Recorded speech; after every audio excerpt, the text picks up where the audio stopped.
Okay, so good afternoon, everybody, and thank you so much for joining us on this week's Share webinar.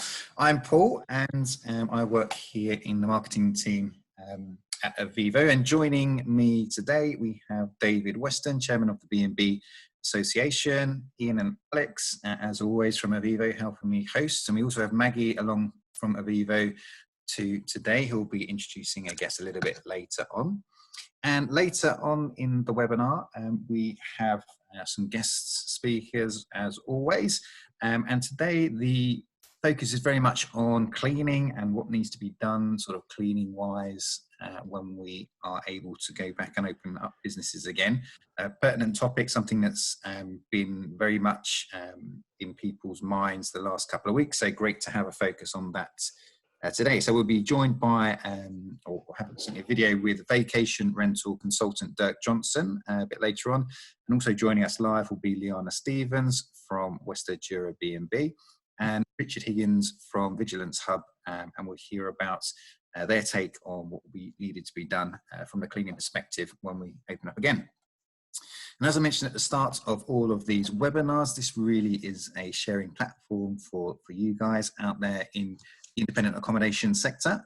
We know that you have some great ideas and very innovative in terms of things to cope and sort of come out of this current situation we find ourselves in positively. So we're delighted to see so many of you share those ideas with us on the events at eviivo.com email through the course of the week, and this very much inspires us in terms of what we talk about and questions that we can answer when we're doing them. And everybody on the webinar today is also welcome to throw in questions and comments that Alex will be monitoring and pick up and throw in at pertinent points. And you can do that by using the chat functionality that's at the bottom of your Zoom window, just off to the center, and Alex will be monitoring that for us as we go through. Good stuff. So first up then, we have David Weston, Chairman of the B&B Association, who of course is working tirelessly at the moment, certainly with the ear to government, making sure our industry is heard and all the points raised to make sure that the industry is hopefully well catered for in the current situation. So David, over to you. Thanks very much, Paul, and nice to see you all. I hear there's more people than ever before on this 8th webinar, so that's great. It's great to see so many, and thanks again for eviivo for inviting me to be part of it. We've had a really busy week this week with the Prime Minister's announcement on Sunday saying that hospitality businesses will start to open from on what they call step 3 from 4th of July onwards. Then we've did radio interviews about that and about B&B's opening up. There's 7 different radio stations from Cornwall to Scotland on Monday, and also spoken to journalists in the Daily Mail, the Mail on Sunday and the Sunday Times this week about the same subject. We've had this self-employed income support scheme starting to open this week. We're having councils opening now for applications for the £617 million top-up fund. That's for council tax-paying B&Bs and others. Councils are administrating that, and they're opening up sort of as we speak, really. 1 or 2 have opened already, and we've had members who've applied. Other councils are not quite open yet. They're going to say they're going to open tomorrow or Friday or next week. It varies slightly council to council, but one of the messages is if you want to claim for that fund and you pay council tax, so missed out on the earlier one, do check daily your council's website for that application and details about that fund, because you applied to your local council on that one. So there's also been the issue of having a business bank account being a condition on some of the government help, including the bounce back loans and including the Scottish fund. So we've been lobbying government about that.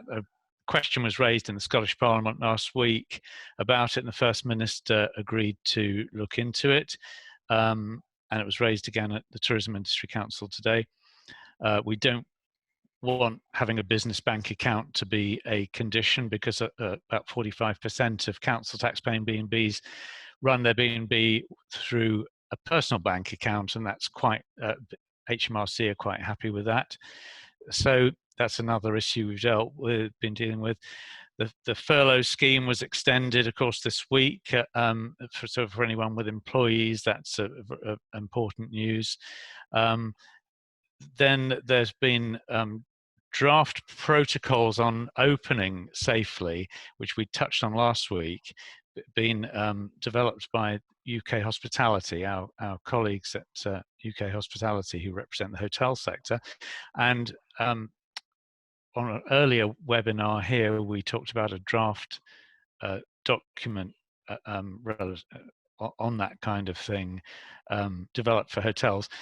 The UK Hospitality draft protocols have literally just hit our inbox about an hour ago, so I've had a chance to quickly flick through it. Can't share it yet, but I can talk about it, and I can answer a couple of questions we've had about it. So there's the draft protocol. There's also COVID-19 safety guidelines being developed by the government itself.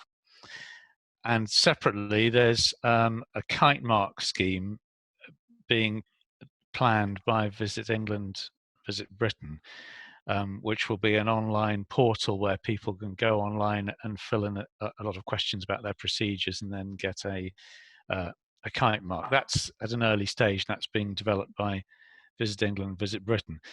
So those three sort of work streams, the UK Hospitality's protocols, the government's own COVID-19 safety guidelines, and the potential kite mark from Visit England, we made the point at the Tourism Industry Council meeting this afternoon that those should obviously be integrated in some way so that they fit in with each other, because they clearly overlap in various ways. We can talk about that in a minute, and I can answer any questions. Then we had yesterday a Scottish Tourism Alliance meeting, which was attended by the Scottish Tourism Minister Fergus Ewing, and then this afternoon a Tourism Industry Council meeting, which is hosted by the UK Tourism Minister Nigel Huddleston, and that group, the Tourism Industry Council, which we sit on, is going to be sort of transform itself into something called the Visitor Economy Working Group, which will be part of this whole process of working out guidelines and planning for reopening, so that we can all reopen our businesses at the earliest possible date from the 4th of July safely.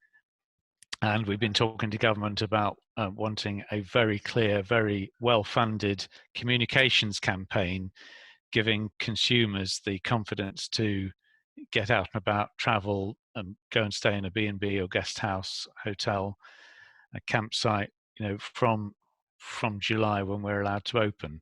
So there's a lot of concern at the moment, and quite understandably, many people having been locked down for 8 weeks. So gradually the work done by the industry in being safe, and the government communications about get out and about and do go and stay on a UK break this summer is going to be very important to get people to go out and stay in our B&Bs and guest houses. So that's what we've been doing this week. I don't know if you want me to say a bit now about the cleaning regime, or talk about that later, Paul. Yeah, we're going to have some of the guests will also talk about those too. So it might be great to get some of your comment, David, perhaps after those sort of specialists in those areas have that chat. But that's really good. So lots and lots going on this week then, and lots of different streams by the sounds of it, David. But it's good because there's definitely a turn now to, and yes, it's a few weeks off, of course, when hopefully we can start to open businesses up in certainly the UK. I know the US is a little bit different, maybe a little bit ahead in some states, but it's really interesting that the focus is now very much on how do we come back, sort of thing. Yes, and at the Tourism Industry Council meeting this afternoon, the Minister, Nigel Huddleston, was very clear in saying that the focus of our group going forward is going to be very much on reopening and how we enable that to happen as safely as possible, and how we can get people's businesses up and running as soon as possible, so we can all get money flowing back in to make up for this terrible time when we've had no income. Um, so that's the focus, on reopening and how do we do that safely. So, David, Fantastic. there's certainly plenty of news there. You mentioned the 617 million fund, and that will be opening shortly. I mean, it'd be great if anyone has got any more information about that from their local council, send us a message on the chat. But do you have any idea yet of sort of the consistency across that? Do you know whether it's being applied equally, or are we not at that stage yet? It's not quite yet. It's all going to be administered by each different local council. They're obviously not quite consistent in how quickly they're doing it. I mean, some are saying they're not going to open for applications till next week. One or two, we've heard from members that they've already filled in their forms and got their applications in. So it's starting in some places. It just depends on the local authorities. But the good news is it has started, and the message is very much, do check your local authority's website, search for COVID-19 support, business support, and find it. And you'll possibly see at the moment it might say opening soon. It might even be open if you're lucky. So just keep an eye on that. The concern 2 weeks ago or last week was around that fund. There were questions about whether properties were paying council tax but were eligible for some other form of support, like the self-employed that's just opened today. Has there been any more clarity on that? Do we think that's kind of disappeared from the T's and C's, or do we not know yet? We don't know if it's disappeared, but there seems to be, it seems to vary. So the initial very early comments from people who've applied, some people seem to have been told that their local authorities are aware of the issue and will prioritise people who haven't been able to get suitable help so far. Okay. So I mean, they do have discretion. We're hoping they're not going to, many authorities are not going to have just a blanket bar on people applying for this if they're eligible for the self-employed scheme, even though they might not get much at all for the self-employed scheme. That was our worry. Yeah. But at the moment, and certainly we've had one or two local authorities are saying we're sort of going to prioritise the people who need it, and if you, some of the forms we've seen say, have you had this scheme, have you had that scheme, have you applied for this scheme? And I think then it seems to be that the councils are going to make a judgment about who needs the money most, and sort of apply it to people who haven't been able to get enough help yet.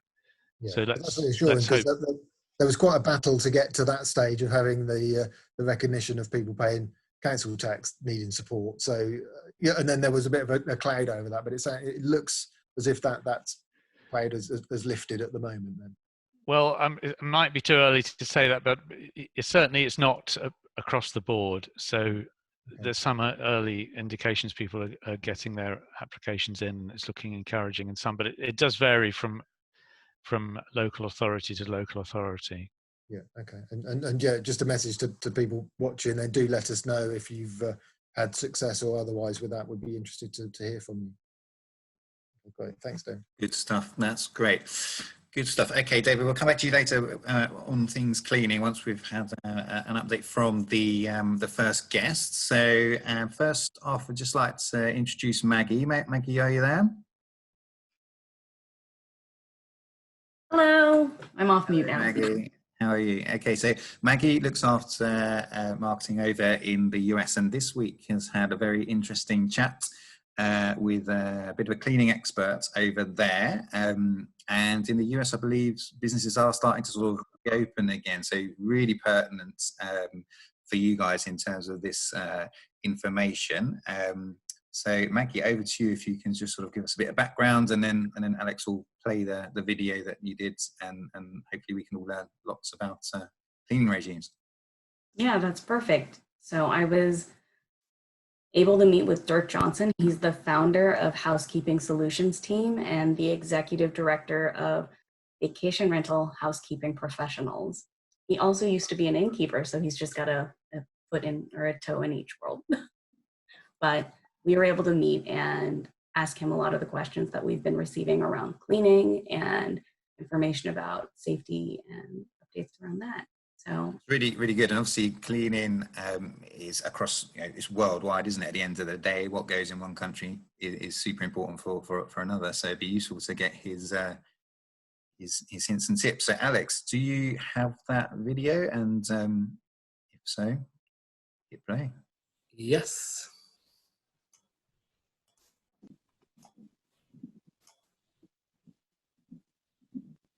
Mentioned the buffer time of entering a room, and then inherently there's a buffer time that's added for when a guest can rebook. I know that Airbnb has implemented a 24-hour holding period in between rooms being rebooked, but do you have any advice or guidance for when to enter and then when to book for new guests? So yeah, I mean, Airbnb's looking at that. I'm assuming, I'm conjecturing here. I have no idea. That's what I want to say. I'll change my mind. I won't say it that way. Airbnb's choice to do that is what they've chosen best for them. From my perspective, they are a platform, and they should be adhering to my company standards. And so if my company, my bed and breakfast has chosen to abide by these policies and procedures, then that's how they should be supporting me. And so that is why this letter to the New England Journal of Medicine is so important. That is why, having this scientific information out there to help us make the best decisions that we can. I know for some of my clients that I consult with, they're a summer market, and all of their 75% of their reservations were made in January and February of this year, long before the COVID-19 hit here in the United States. So that means they have same-day turns already on the books. So leaving that time period is not an option. So now, how do I make the business decision to turn that property, sanitize it, disinfect it for my guests, and protect my staff? Well, this is why the education comes in of the face masks, the splash goggles, having the ceiling fans turned on, making sure that I have the appropriate products in my cleaner's hands to do the work that I need to do. That as far as the recommendation, I will not say that. To me, that is a business decision. If the business entity feels that it is best for them to let it sit for 24 hours, then I will support them in how to do that. If they feel that based on our business needs and based on the reservations already on the books, or I just want to operate this way, how do I do that? Then my counsel to them is this is how you start to operate and what you need to do. And so we want to make sure that people have the education to best work and facilitate the cleaning of the rooms. Because ultimately we're about hospitality. We're about people, welcoming people. We love to talk with them. We love to check them in. When I worked my bed and breakfast, my favorite part was check in and check out. Checking in, it was all about where you going, what you doing, how can I help you, here are the best spots to go based on the information you've told me. And checking out was, thank you so much for coming. So glad you stayed with us. Look forward to seeing you next time. Can we go ahead and make your reservation now? And so you were an innkeeper? I was. That's where I started in hospitality. Totally. Me too. I was an innkeeper. It was an old church that they had converted into a bed and breakfast and a wedding reception center. Bed and breakfast I will do again. Reception center, weddings, I will not. But that's a different story for a totally different day. And for those of you that love that side of the business, I love that you do, and I'm so glad that you love it, because that's the piece that all of us cherish and love. So again, that's why this timetable, as business owners and business entities, we have to decide what's best for us based on our region, based on whatever. I have a client, that most of their clients that come and stay in their properties are coming out of Seattle, Washington. And so Seattle, Washington here in the United States is a hotbed. And so now they're concerned about what's the time that I should be leaving and all these things of that nature. And then I have, another client that is on the East Coast, And they're saying, you know, we've got people coming. I'm concerned. How do I handle this? So this is what we do. And then have people down on the Gulf Coast of the United States that are saying, you know, we know that people are coming. The COVID was very light down in this part of the area, so we're going to approach it in a different way. And again, this is why this information is so important for us to know and understand, so we can make those business decisions based on our environments. And the other piece that's super critical, as a business owner, I would make sure that I'd be reaching out to my local health authority. I want to speak with them at least once a week. What's happening? What's taking place? Because they are my lifeline to what's going on and what's happening in the medical world, specifically for my geographic region. Because you know that health authority individual is talking to all of the other health authority individuals around, if not in the state, in the county, in the country, wherever they may be. And so they're going to have a sense of what's taking place. And so now that I have this relationship with this individual, they can now feed me information so I can make the best business decisions. The last thing I want to do as a business owner is make a decision in a vacuum without knowing the underpinning reasons behind it. And so again, that's why we talk about the janitorial supply relationship. That's why we talk about the relationship with the local health authorities, so I can have the best information for me for today, so I can be able to make those decisions, take care of my guests, and take care of my staff as we start to go forward. Yeah, I think that's excellent advice, because there are multiple ways that you could go about disinfecting your rooms. You could wait over 72 hours, and that would theoretically get rid of any germs from COVID-19, or you could take all of those measures in disinfecting and go through your rooms like that to make sure that rooms are ready for new guests.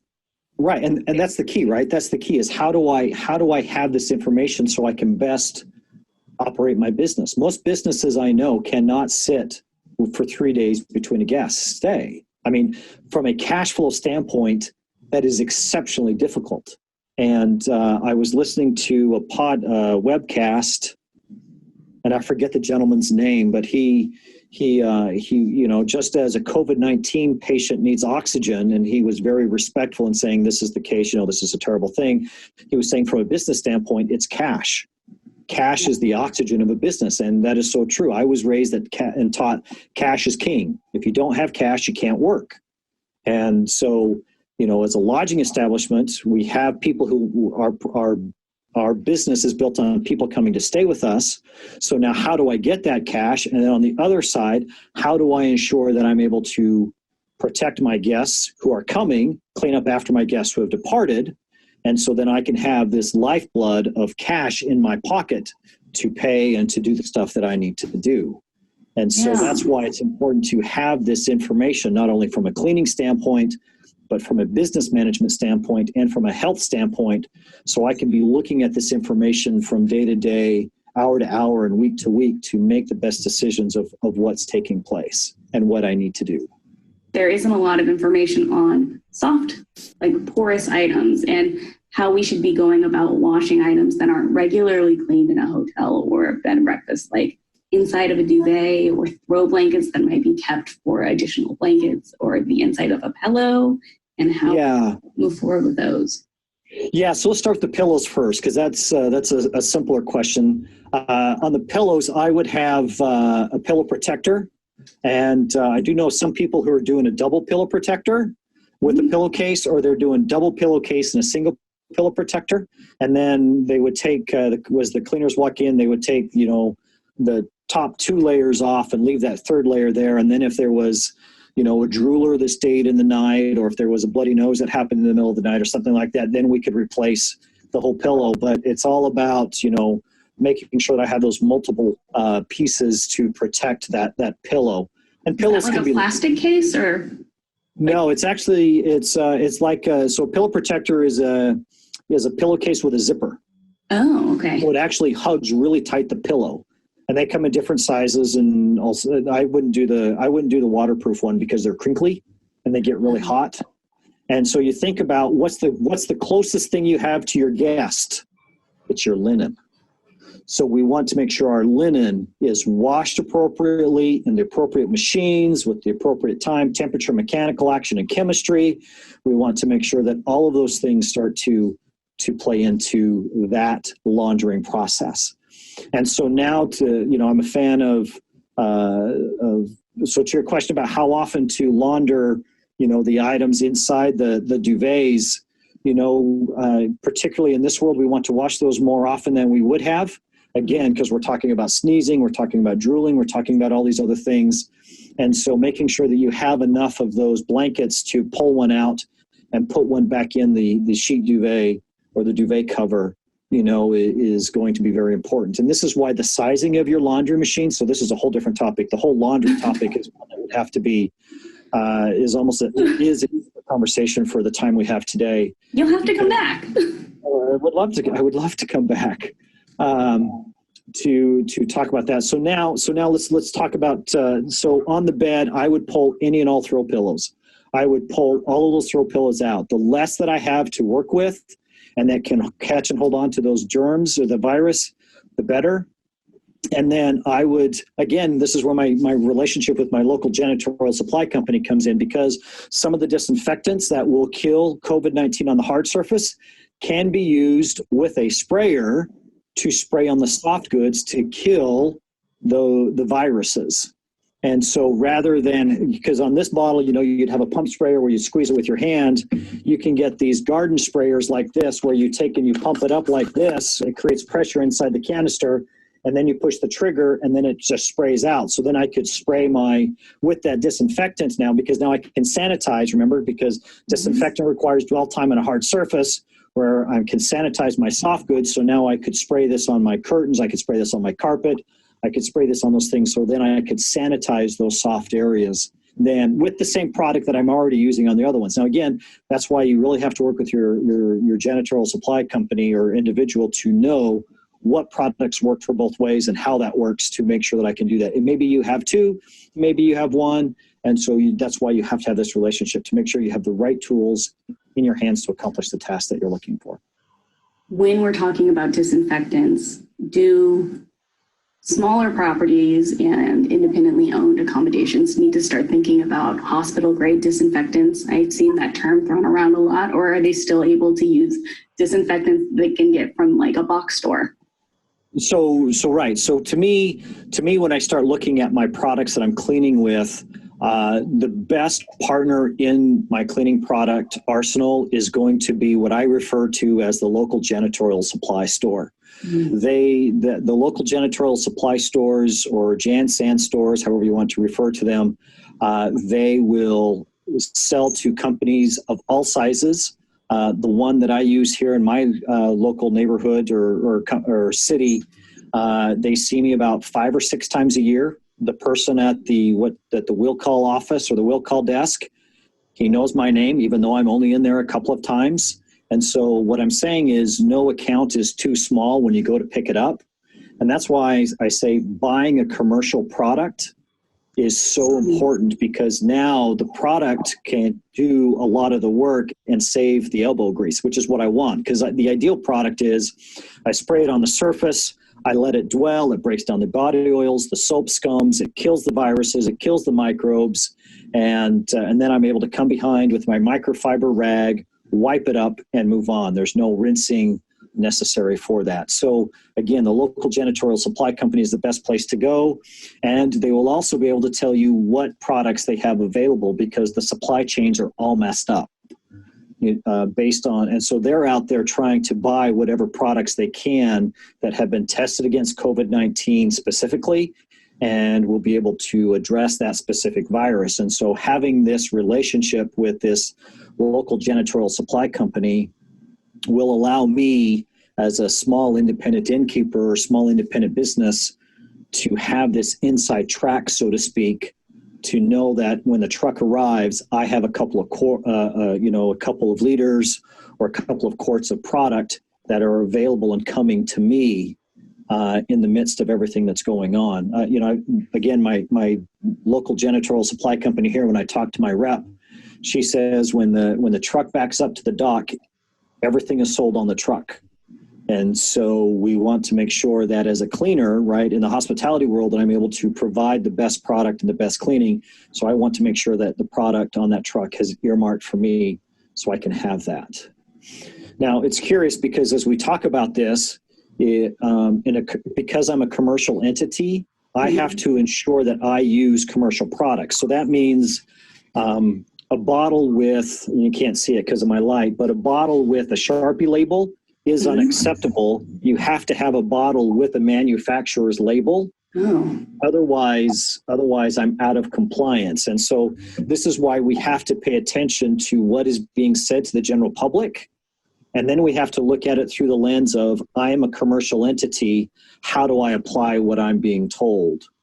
Again, here in the United States, the CDC saying is use bleach and water and you mix up to this ratio and then you go clean. And yes, that works perfectly true. It will kill the virus and it works great in your home. When I then transition to a commercial entity, I am now out of OSHA compliance, again, speaking in US terms.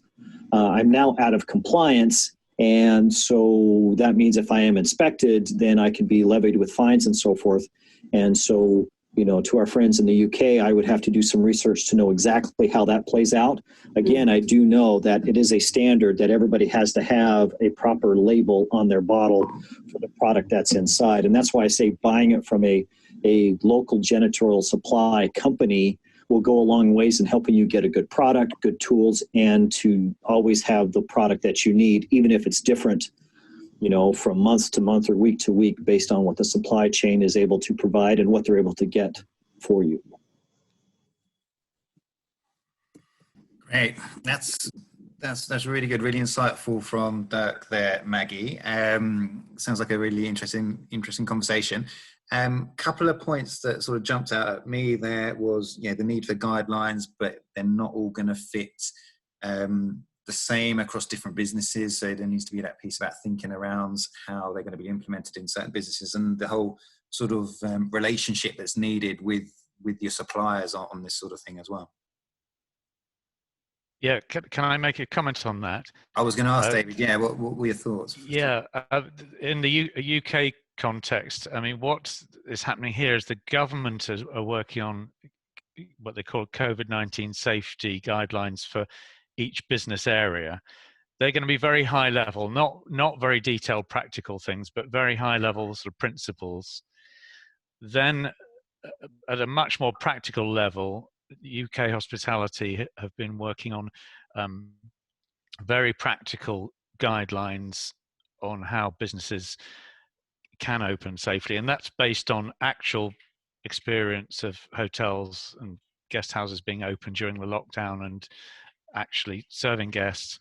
And so that's going to be much more helpful at sort of practical level to help people comply. But but it sounds like what's going to happen is the government's going to ask businesses to do a risk assessment, like the principle for fire risk assessments. You'd have to do your own risk assessment for opening, and that will be then based on the guidelines from UK hospitality, which, as I say, I've just seen one draft this afternoon, so it's not quite ready to go out, but it'll be ready to go for people to see in not too long.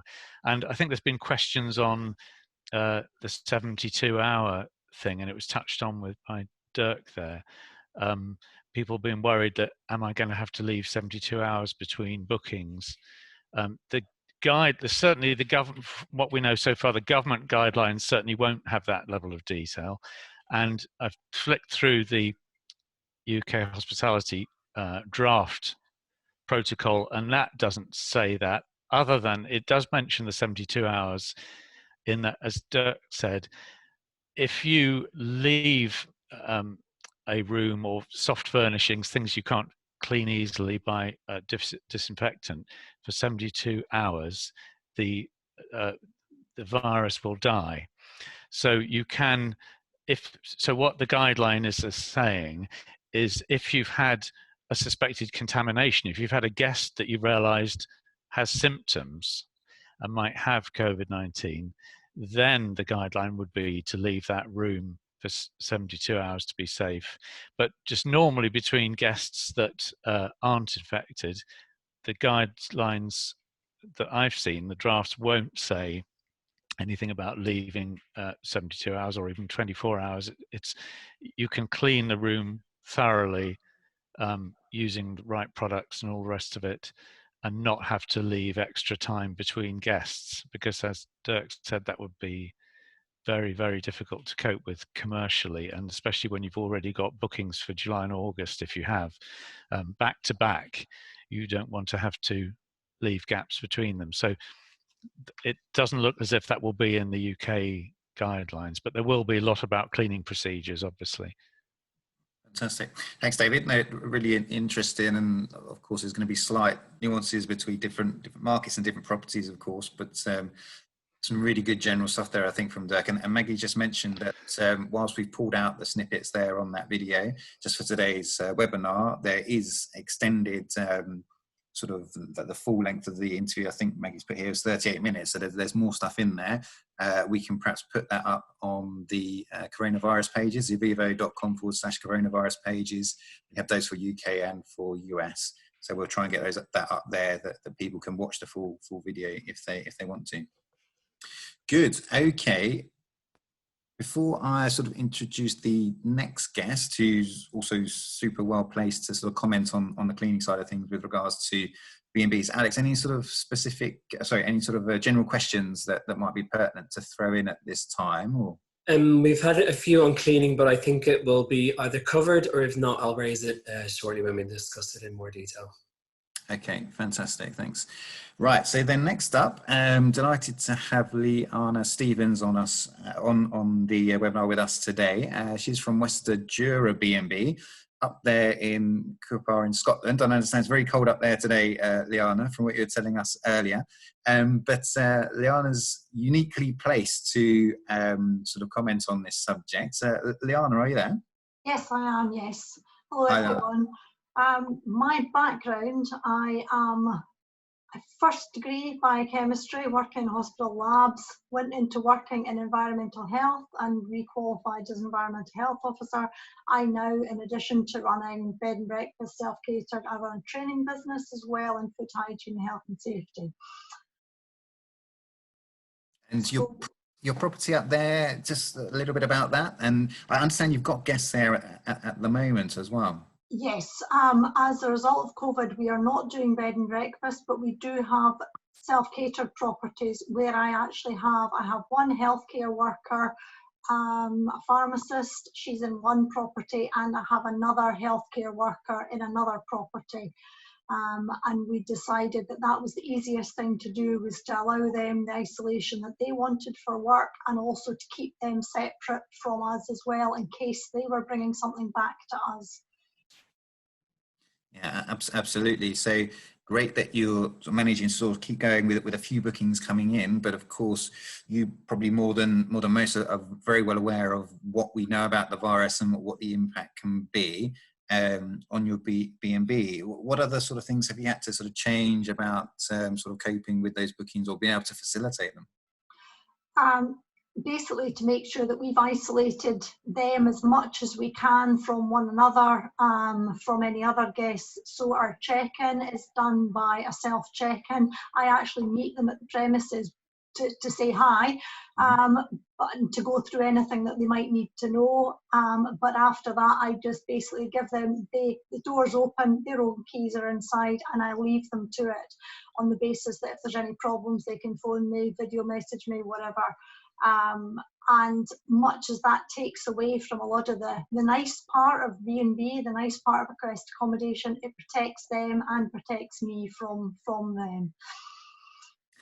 In terms of servicing, one of them, because she doesn't want to be exposed to any risk, she strips the bed, sticks the pillows, the whole lot inside pillowcases, and it's left, and then I collect that and wash it and give her back fresh linen. So I don't actually go into the property at all.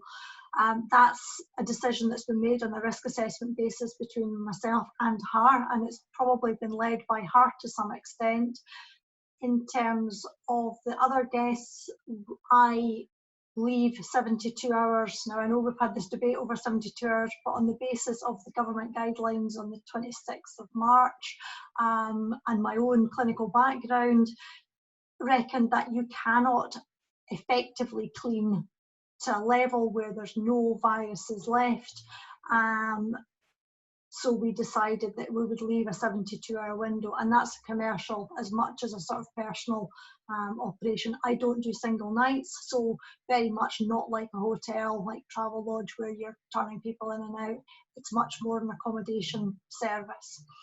Sure, it's going to be a very fine balance, that, isn't it, for people deciding going forward. And what you mentioned there with regards to kind of a risk assessment and sort of testing this, it is very much in those realms. As David mentioned, we're going to have the guidelines and some increased detail, but ultimately it's going to be down to individual businesses to interpret that and see how best they can apply it. I think one of the other things which is there is a risk from them to us, and given that we don't know at the moment who's carrying, and the screens we're seeing in supermarkets, the masks we're seeing in supermarkets are to cover a very short transition time between you and the person that may be infected. In a bedroom situation, the person is potentially shedding, whether or not they know they're infected or not, large numbers of viruses. And when we as cleaners, guests, hosts go into that room, or this next guest afterwards, there's a risk that the viral load there is high and is a much more risky situation than purely interacting with someone in a supermarket. And for that reason, that's why I have adopted, at the moment, on the basis of the information we have, a 72-hour rule. Sure. And I know you've adopted some other kind of tactics, not because of the virus really, but previously with regards to how you do your breakfasts and things like this that you've already kind of implemented, but you've got sort of a bit of further thinking about that with sort of wrapping things in plastics or doing things on disposable trays. Yeah, simple things that we probably haven't thought about, like not having bowls of fruit in the room, not having bunches of flower in the room. As Dirk mentioned in his video, get rid of everything superfluous. It might be lovely to have all these cushions, but if we don't need them, get them out. The guests will understand. They would much rather have things that they know. Clear out as many things as we don't need. Think about putting your hospitality tray inside a large polythene bag, even the kind of like plastic laundry bags. Then if the guests don't want it, they're not exposed to any risk from it. And similarly, you can then leave it if you're for the next guest, and you're not worrying about that being contaminated. I know we've all been trying to move away from plastics in terms of our recycling, but I think this is probably the time we need to think about disposable cups, disposable glasses in the bathrooms and things. This is a short-term measure, but I think that there are some things we've had. Ask guests to think about whether or not they should be tying up their bags of rubbish when we're all talking about tissues and other potentially infected waste. How do we, and I think it's probably for some of us a case of having a discussion with the guests. Let them know what your feelings are, what your fears are, what you're doing, and check with them that that's okay. Yeah, that communication with the guests is going to be super important. I think also when guests are booking, they're going to want to know more about the places they're booking. So they're going to be calling businesses, I think, more potentially booking direct because of that, but they're going to want that information. So keeping things up to date on a business's website, very important, what steps they're taking to be kind of post COVID-19 secure, if you like. I think that's going to be super important. And I know when we spoke in the weekly, I know it was a bit about, if there's any amenities that you can no longer sort of offer at a property for now, it's important just to kind of highlight that. And even things like communal lounges, smoking areas. If you've got a bench outside that's used by guests that they sit and smoke at, think about, does that pose a risk of cross-contamination between one guest and the other? Are the guests getting too close in that situation? Think about perhaps where your car parking is. Do you need to divide up car parking and things more? Is it a case that you can only let every second room if you have several rooms? And if you have rooms which have external doors, perhaps they've got French doors out into a garden, could the guests use that for their entrance so they're not having to walk through your family living room? It may well be a case that you need to close communal areas and think about, if you are doing breakfast, can you take the breakfast to their room? That's something that a lot of people pay extra for in other hotels. Add it as a service. No, I was going to say really good points, Leanna. I know operating as a if you can operate more sort of on the self-catering side of things rather than the traditional level of service. And I think Dirk touched on this as well. Yes, it's not how perhaps most of us want to operate, and independent accommodation very much seen and known for the great service levels you can ask. But where we're at, it's going to be a different type of service and different level of service. And I think you're right. Guests will understand. Good stuff. Great. So David, Ian, I don't know if you want to sort of follow up on that whilst we've got Liana with us today, but some interesting points raised there, I think. Yeah, absolutely. I think what's interesting is how being remote rather than conveniently situated to the city centre and things like that will perhaps now be seen as a benefit, whereas perhaps they weren't, and I think maybe the outcome of the crisis will be that sometimes things that were perceived as weaknesses will now become the strengths of some accommodation. So I'm in the middle of nowhere and not really close to anything might be just what people are looking for. Yeah, and I think that Liana's point about guests having to about it being important how the guests behave as well is a really good one, and that will be part of the sort of communications and education that's got to be done, which the government will have to help with, and visit Britain, visit England, to help that to make sure that people do respect the new rules and the new way of staying and keep safe. And we'll have to rely a lot on our guests to do those things, which will be very different. But I think most people, virtually everybody, has learnt that during the lockdown, and they do realize how important it is to be safe and to do things a different way. So they won't expect, as Liana says, they won't expect the same level of service and have breakfast buffets and all the things that we've been used to. It will have to be different. And I think people, will understand that. For sure. Liana, thank you so much for coming on today. Really appreciate it. Really good to get your insight and from the multiple hats that you wear. Really good to kind of see how those come together, and very best of luck going forward. Thank you. Good stuff. Okay, so Alex, before we move on to the final guest for today, anything we should be looking at on the question front? Yeah, just lots of good feedback there, Liana. A lot of people are asking about where to source their cleaning goods and the PPE. They're struggling to find items, or they're finding that it's too expensive, or they're worried that it might be fraudulent if it's hospital grade disinfectant.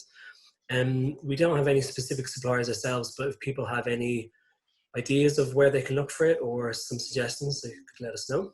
Yeah, or maybe there'll be something coming from the government on that side of things, David. Or they obviously been bulk buying or making the equipment, and obviously it's been pretty much all used by hospitals at the moment, but it's going to be needed in wider business cases, not just in the accommodation sector, across offices perhaps, and all sorts of things. Yeah, hopefully, sorry.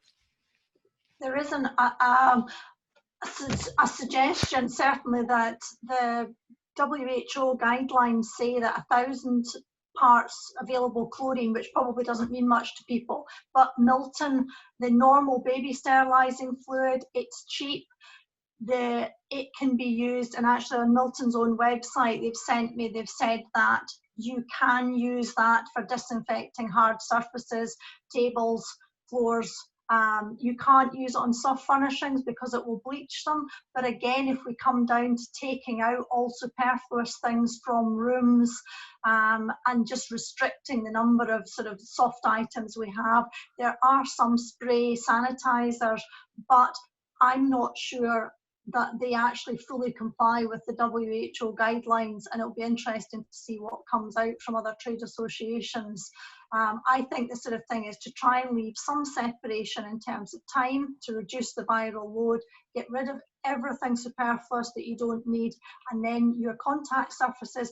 But when you start listing as part of your risk assessment your contact surfaces, we're talking TV remotes, we're talking light switches, door handles, flush handles, every single surface in a bathroom or a room, grab rails, they all have to be cleaned and disinfected. Now, I'm a pretty competent cleaner, but that is time consuming and going to cost us a lot. And I think when you weigh that up against leaving us a more of a separation of time, I think the time separation might start to become a bit more favourable.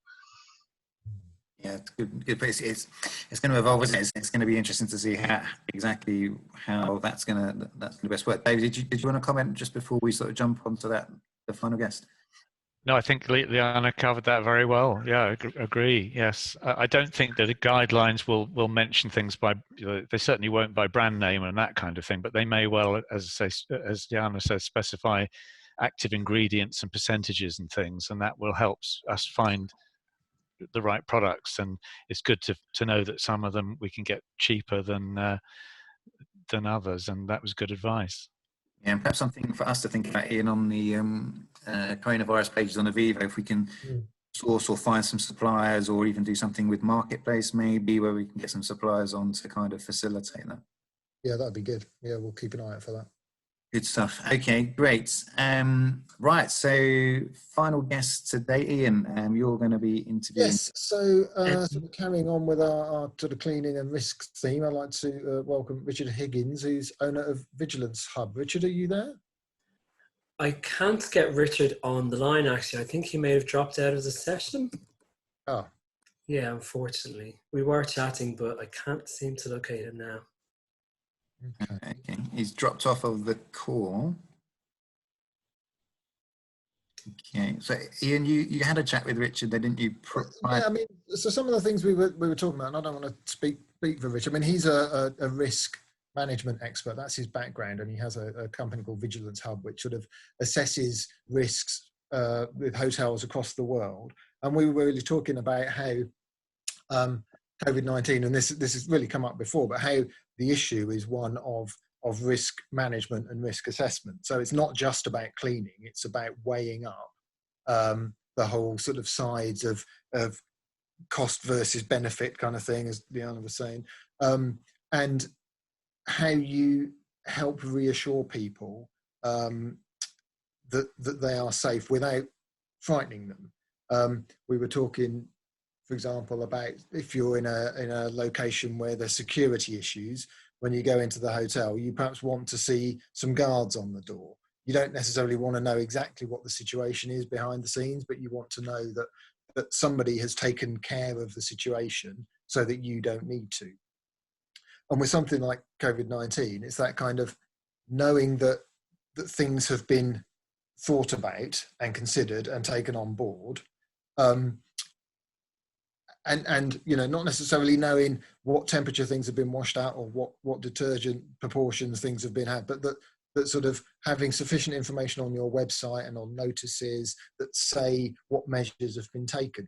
And that could be something just as simple as I'm much more comfortable, and I guess other people are, if I go to the supermarket and the 2 meter spacing is laid out on the pavement or somewhere for me, so I know where to stand and the person in front and behind me knows where to stand. And that's much better than knowing that I need to be 2 meters separated from everyone else and them knowing that, but nobody being quite sure what that is. Is that 2 meters? Is that 1.5 meters? Is that 3 meters?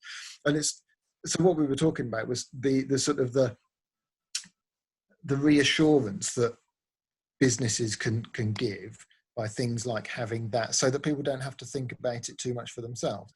And also the visibility of things. So having hand sanitizer stations just inside the door or on the counter. So you're sort of acknowledging the fact that you're taking measures and that you're trying to look after people, and that's kind of front of mind. But then they don't then have to worry too much about anything else that's going on because they know it's being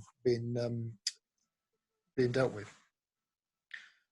We also talked a little bit about certifications, and you know that the lots of those are coming in and coming to the fore at the moment.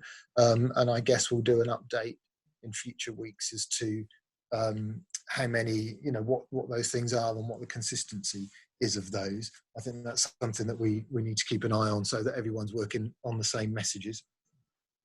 And we talked a little bit about you know, how with accommodation, it's not just, again, the cleaning, it could be the letting people know behind the scenes that staff have their temperature taken every day, or that potentially as a guest you might be asked for your temperature to be taken. And it's things sort of all around the whole experience of checking in and breakfast and stuff. What measures are being taken in the background to keep people safe?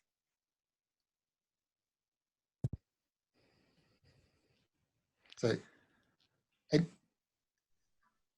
can't hear you. We can't hear you, Paul. Any joy?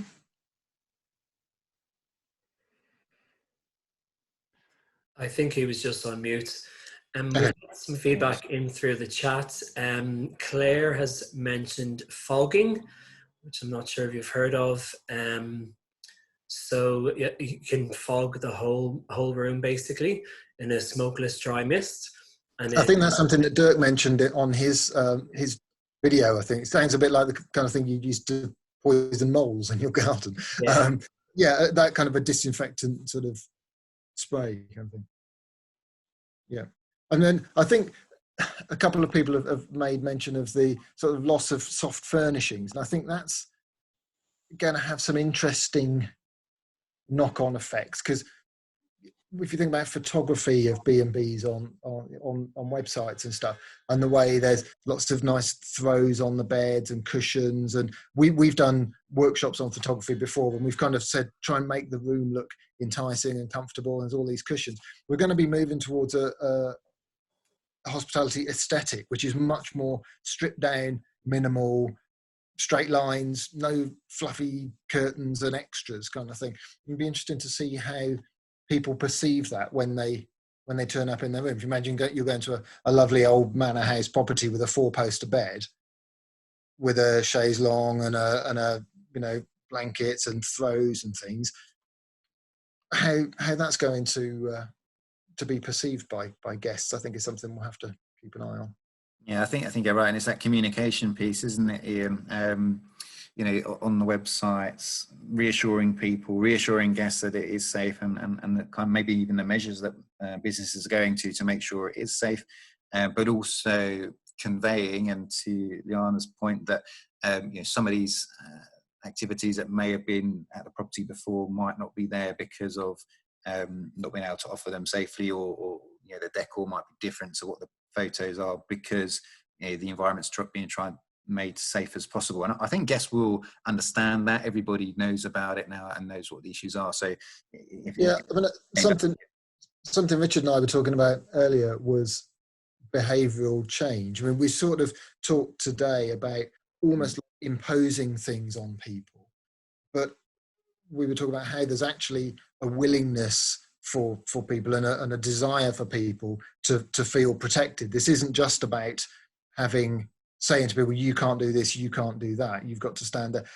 People want to be kept distant from people. They don't want to be forced into crossing in corridors or sharing a crowded dining room. So I think, and David mentioned it as well, the way that sort of people's behaviour will change and adapt, that you kind of need to involve them in the decision making a little bit. So we've put in these measures to protect you, not to make it inconvenient for you, and so for you not to enjoy your holiday. We're sort of going to help you enjoy your holiday, because you don't need to worry about this. You don't need to worry about whether you can sanitize your hands, or you've forgotten your hand sanitizer along with your toothbrush. Well, here's some that we've got. I mean, that's a great thing. I forget my toothbrush all the time. I did last time I stayed somewhere. So I went to reception. Sorry to ask, have you got a toothbrush? Yes, certainly. Maybe little bottles of hand sanitizer, if you can buy it. It's probably still costs a fortune on the black market at the moment, but those kind of things. Well, yes, don't worry about it, take one of ours. And it's kind of being a protective environment rather than an enforced one where you're saying you can't do this. Yeah, Kate on the chat mentions that you should tell your guests in the welcome or the confirmation email what you're doing to keep them safe and what you're doing at the property. It's a really good point. Good point to communicate with them, to let them know what you're doing, and pre-booking as well on websites. I think if you can have that note on there, really important right now. And to Ian's point, people will be sort of vigilant of it, probably come to expect it as well. So all that can be done. Very important. And if you think about the levels of compliance with the government's lockdown over the last 6, 7, 8 weeks, however many weeks it's drifted into, Mm. generally they understand it and they've changed their behaviour because they see the benefit in doing it. And I think as people go to self-catering properties, apartments, B&Bs, they're going to understand the reasons for the change and see that as a positive rather than, I mean, people would probably be more worried if they walked in somewhere and it's full of people and they've got a crowded dining room and you've got a place full of cushions and there's any other soft furnishing, you know, they're going to become the enemy of the guests now, aren't they? And again, so it goes back to the point I made earlier. The things that perhaps were seen as weaknesses in the past might now become to be, you know, a bit more positive. You know? Good stuff. Thanks, Ian. Well filled in there. We'll have you on again. Just set me off, Paul. Just set me off. Okay, I've just noticed the time. So, and it's not, sorry, there was a comment there. Go on. Sorry, Paul, could I just come in there? Yeah, of course. Talking about the soft furnishings and things, what I do sometimes with my properties anyway is when I know I've got trades guys coming in, and believe me, they don't want the fluffy cushions and everything, I take everything off and use proprietary bags like the sort of pillow bags or the sort of linen bags, spare blanket bags, and I keep everything in the rooms.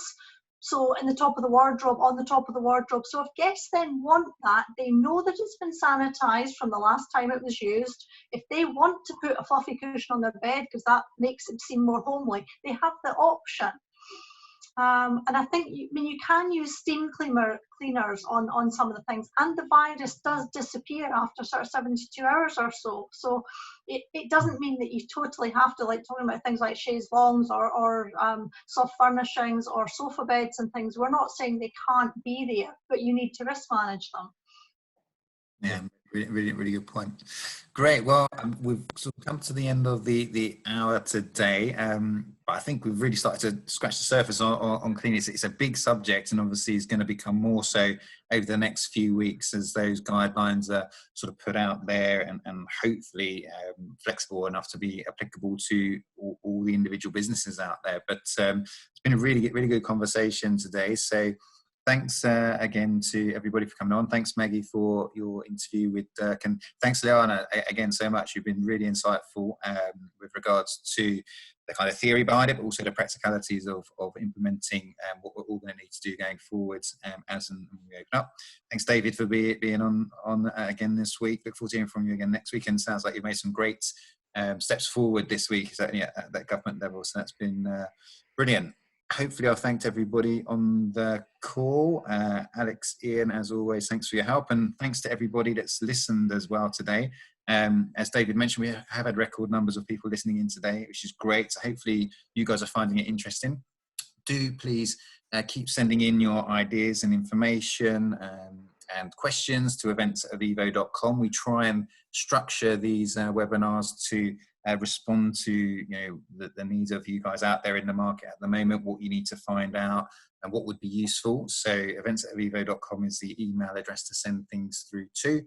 And of course the coronavirus pages we have up on eviivo.com, good sources of information, and the B&B Association website as well, constantly being updated with information as we hopefully start to come away from the implications of this disease and are able to start to reopen again. We've seen it happen or begin to happen in some of the European countries we work in, so Germany and France.